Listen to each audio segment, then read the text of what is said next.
Curly, it's my friend Gadiel. He's Dominican. Ano ka yan, Dominicano? Quiero que hermanito, soy Dominicano! Está bien, mami, te quiero mucho. Adiós. Good night. Bye. Hold up. You speak Spanish? Yeah. Wait, you're not black? Magu! That's what I say. Oh, Magu! How you doing? Trato. This is my friend Jasmine. We've been knowing each other for a long time. I'm Oscar. She's American Dominican as well as I am. She's been to Dominican Republic. I've never been there, so I feel like she's more Dominican than me, and she's well at explaining the culture and stuff. So let's ask her some questions. Can you please tell me a story about yourself, where you came from? Help us explain who you are and stuff. So I was born in New York City, born and raised in New York City, and I often would travel back to Dominican Republic growing up. Being Dominican raised in New York City is very unique. I'm not the typical Dominican. When I go to Dominican Republic, I'm considered the American kid. And when I'm in New York City, I'm considered a hick, aka someone who's Dominican, Latin, Spanish, have an accent, is not just plain old American. I come with a remix. So that's kind of...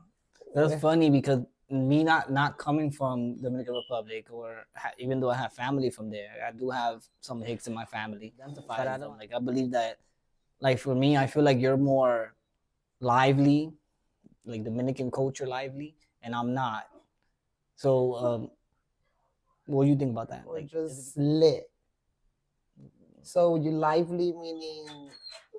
Oye, nene, tú sabes, manín, like Hicks, like. So lit. But it's because you're from Dykeman, so I guess, being around that culture. I have friends from Dykeman that are completely American. Actually, my oldest son's father, he's from Dykeman and he barely speaks Spanish. So I think it's more of what you kind of gravitate, where you gravitate more to. Me in particular, my parents, my grandparents, they were very lit. They were very in tune with their Dominican language, dances, and all of that. I seen Dominicans that are a little more toned down, but that doesn't make them any more or less of Dominican, because the hickness, once it's in your blood, you can't get rid of that. Okay. How do you define culture? Culture defines a lot in you, like the way your choices of food, music, language, how you may navigate in the world. Like, I come from a background where my Dominican family, being a woman, was a pride, because we didn't really have a man as a head of household. So it was led by women. So we're very big on the woman has to look a certain way, the woman has to perform a certain way.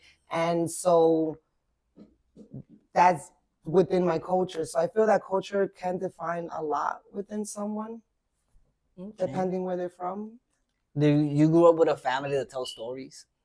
Yes. And who's the one that tells the stories in your family? The elder ones, the OGs. It starts with the grandma.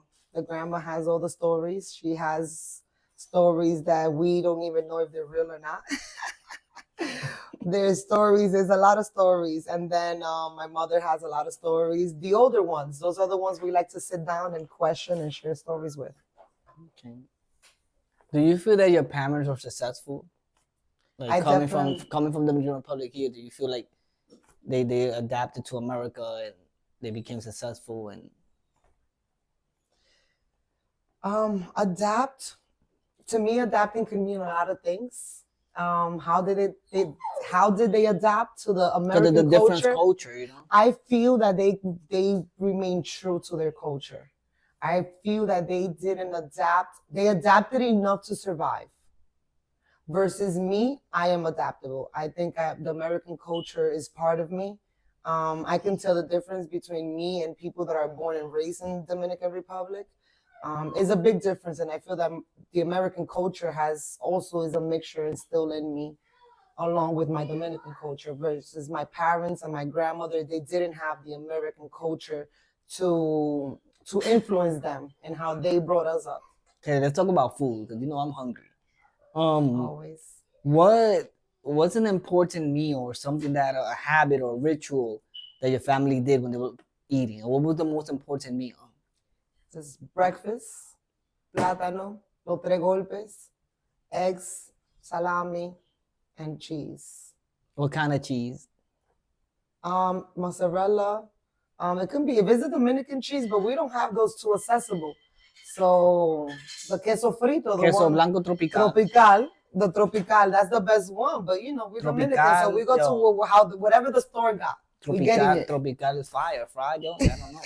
And it had to be Indubeca. Si no Indubeca, It ain't real. they have campesino, pero you know. I like campesino a little bit. Nah, I like Indubeca. Nothing like Indubeca though. Yeah. Is religion important in your family, or did they try to pass it on to you or your children, or? Both of my parents are Dominican.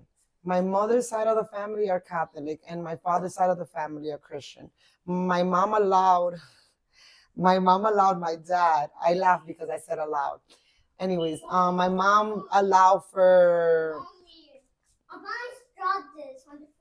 Okay, my little Dominican American lady.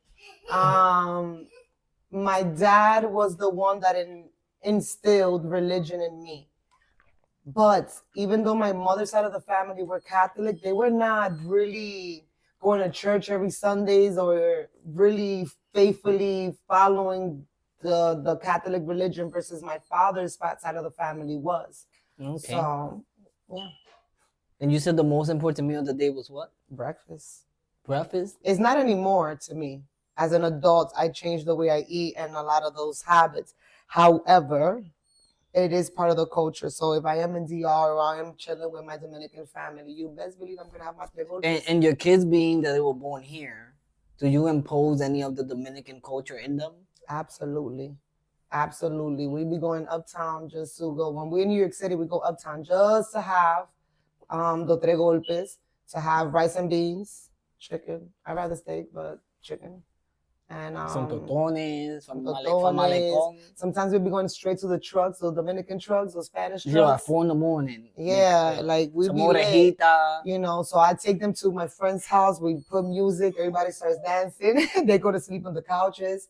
Very Dominican style. So yeah, I still do that so that they can get the, you know, the roughness that I got. I think is important for them to have that. You kind of got to live it and process it in order to really be Dominican. If not, I feel that they'll get lost. The culture, the trends of the culture will get lost somewhere in there, and then the American culture will overpower them, and they'll just be plain old American kids. Okay. So going to Dominican Republic and being American and not being born there, do you feel that they feel that you're not really Dominican? Because I get that. I get that a lot. Like you're not Dominican. You're from New York. Yes, we're Tú called eres Nueva York. No, we're called the American Joel. You know, That's like what they we're don't called. like they don't consider me Dominican. But in closing, do you recommend us going to the Dominican Republic and learning more? You have to go to Dominican Republic. My grandmother said, if you don't go to Dominican Republic, you're gonna die blind. And I don't want to die blind. De ritmo y sabor. No hay nadie más solidario que un dominicano. Orgulloso de ser dominicano. Los dominicanos siempre la sacamos del país. Somos una tierra de corazones gigantes. Me siento orgullosa de ser dominicana. Dominicano soy.